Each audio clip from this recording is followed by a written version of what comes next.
of you remember what you wanted to be when you were 17? Do you know what I wanted to be? I wanted to be a biker chick. The boots. I wanted to race cars. And I wanted to be a cowgirl.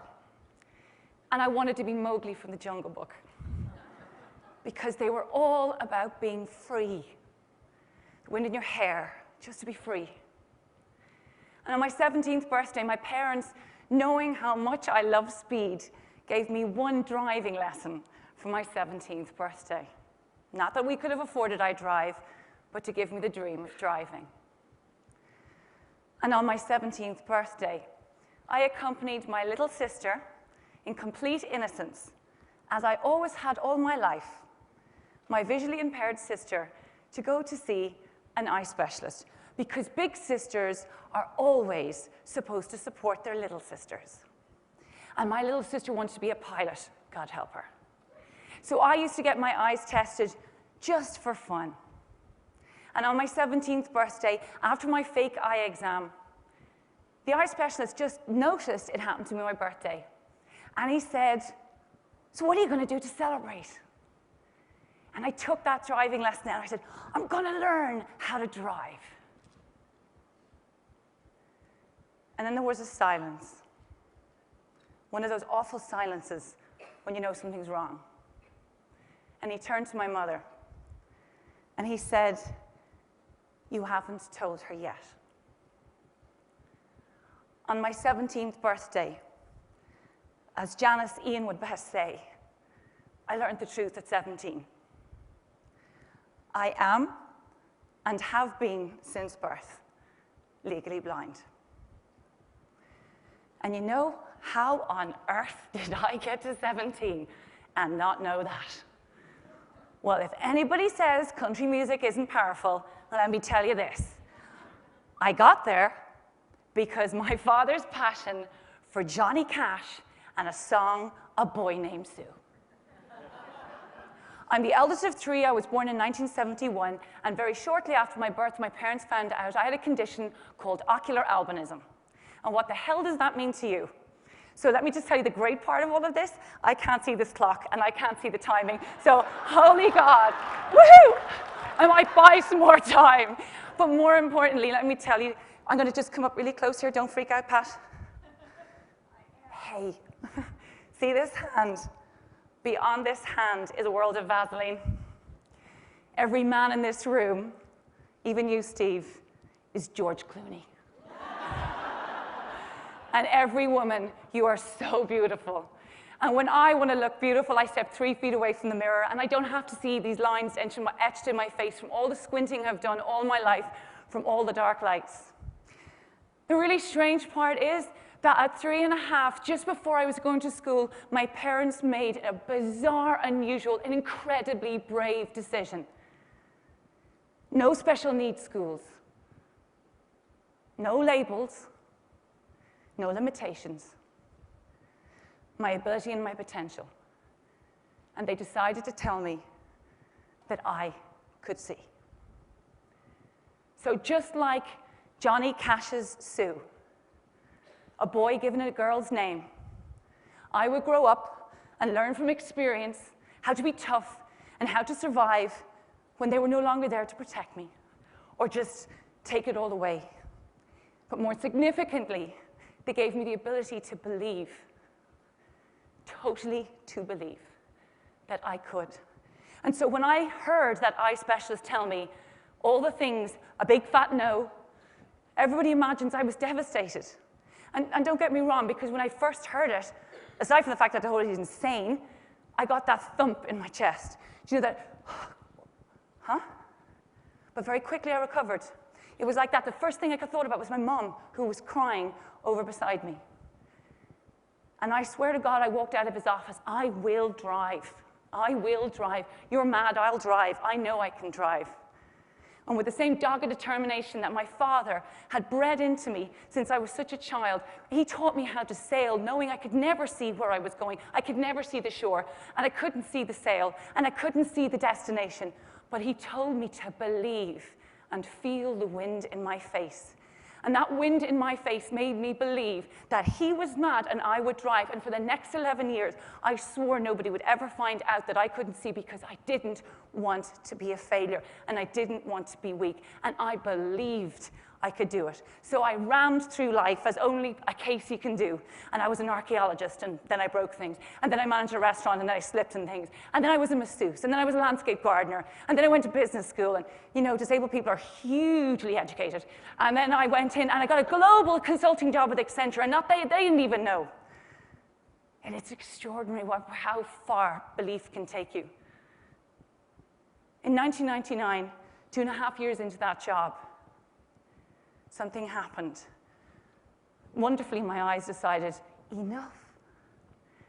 And temporarily, and very unexpectedly, they dropped.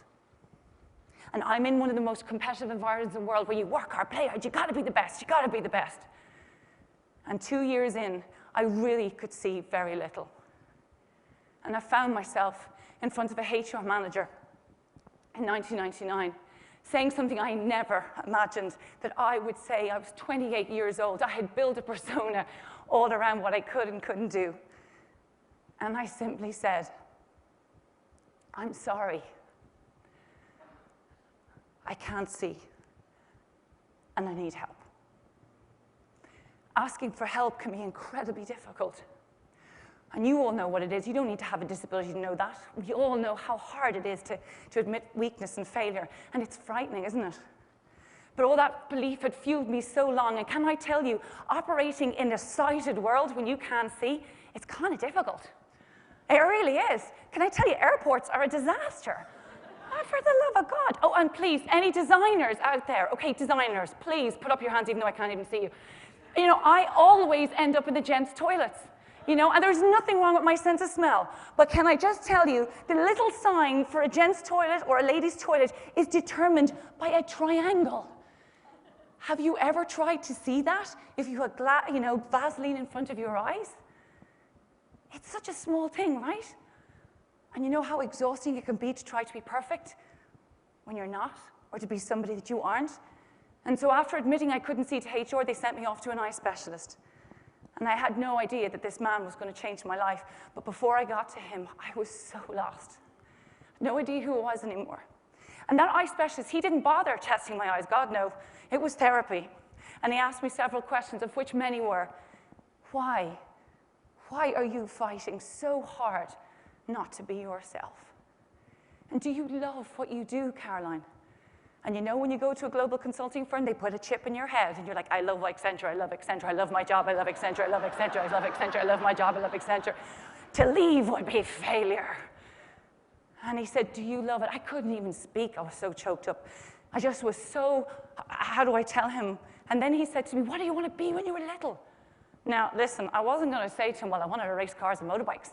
Hardly appropriate at this moment in time. He thought I was mad enough anyway. And as I left his office, he called me back, and he said, I think it's time. I think it's time to stop fighting and do something different. And that door closed. And the silence just outside a doctor's office that many of us know. And my chest ached, and I had no idea where I was going. I had no idea, but I did know the game was up. And I went home, and because the pain in my chest ached so much, I thought, oh, God, will I go out for a run? Really not a very sensible thing to do. And I went on a run that I know so well. I know this run so well by the back of my hand. I'd always run it perfectly fine. I count the steps and the lampposts and all those things that visually impaired people have a tendency to have a lot of meetings with. And there was a rock that I've always missed, and I've never fallen on it, never. And there I was, crying away, and smash, bash on my rock. Broken, fallen, over on this rock in the middle of March in 2000 in typical Irish weather on a Wednesday. Grey, snot, tears everywhere, ridiculously self-pitying. And I was floored, and I was broken, and I was angry.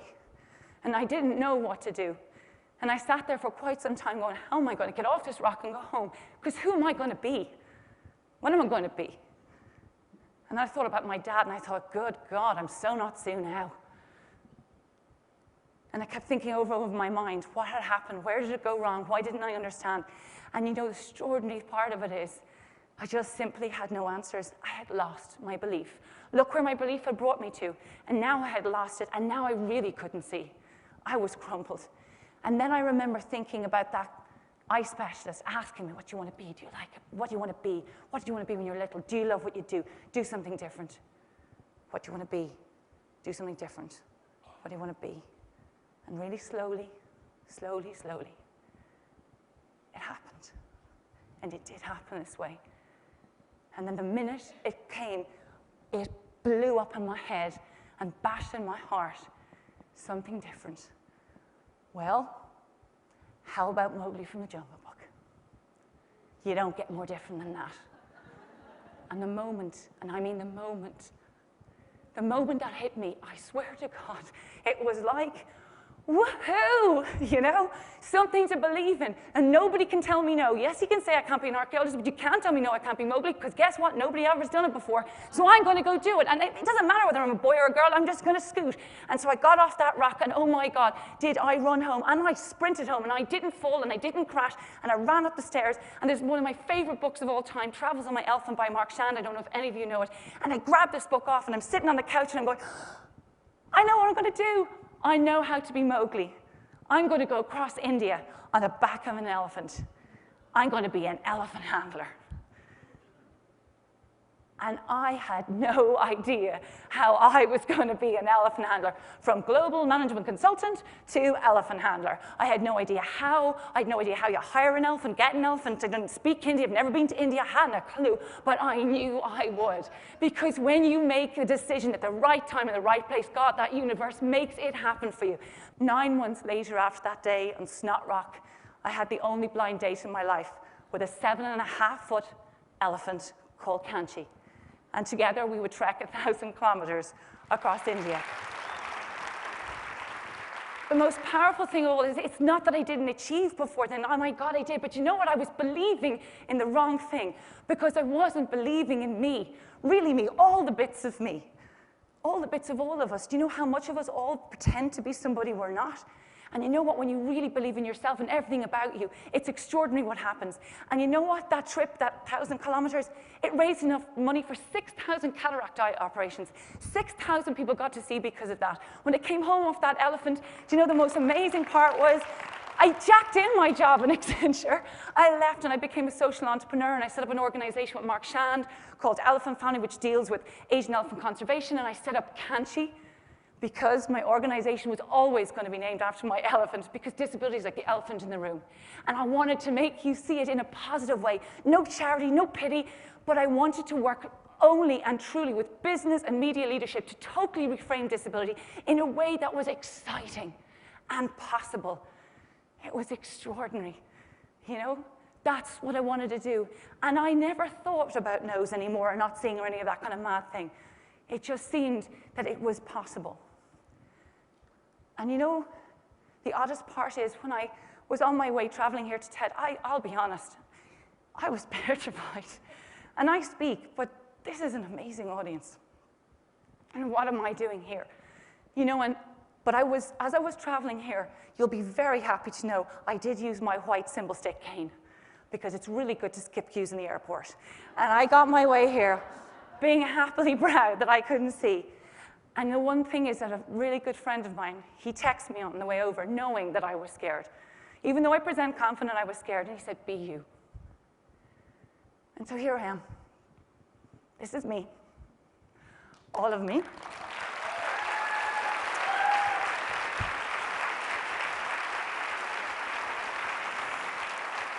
And I have learned that, you know what? Cars and motorbikes and elephants, that's not freedom. Being absolutely, truly yourself is freedom. And I never needed eyes to see. Never. I simply needed vision and belief. And if you truly believe, and I mean believe from the bottom of your heart, you can make change happen. And we need to make it happen. Because every single one of us, woman, man, gay, straight, disabled, perfect, normal, whatever, every one of us must be the very best of ourselves. I no longer want anybody to be invisible. We all have to be included, and stop with the labels, the limiting of labels, because we are not jam jars. We are extraordinarily different, wonderful people. Thank you.